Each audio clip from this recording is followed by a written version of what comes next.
नमस्कार. तमाम लातूरकरांच्यासाठी खुशखबर आहे. आज राज्य मंत्रिमंडळाच्या बैठकीमध्ये आपल्या लातूर जिल्ह्याला शासकीय अभियांत्रिकी महाविद्यालयाला मंजुरी मिळाली.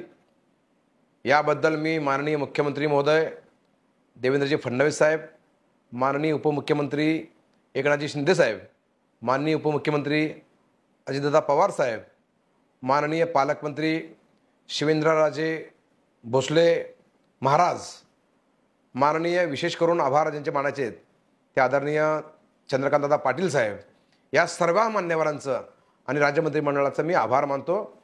एक लातूरचा आमदार, लातूरचा नागरिक म्हणून की एक अत्यंत महत्त्वपूर्ण निर्णय आज आमच्यासाठी त्यांनी झाला आहे. याचा फायदा लातूरच नाही तर हिंगोली, नांदेड, धाराशिव या चारही जिल्ह्यातील गरीब विद्यार्थ्यांना यानिमित्त होणार आहे.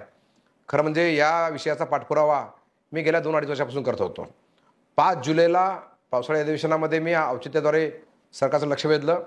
त्याच्यापूर्वी पत्र लिहिलं होतं माननीय मंत्री महोदयांना.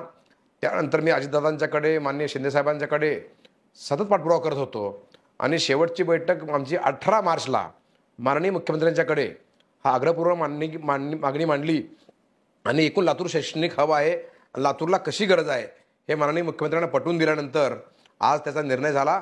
मला अत्यंत आनंद आहे. या निमित्तानं मी दादांचे, दादांचे आणि साहेबांचे आणि शिंदेसाहेबांचे पुन्हा एकदा आभार मानतो आणि लातूरच्या जनतेचं मनातून अभिनंदन करतो.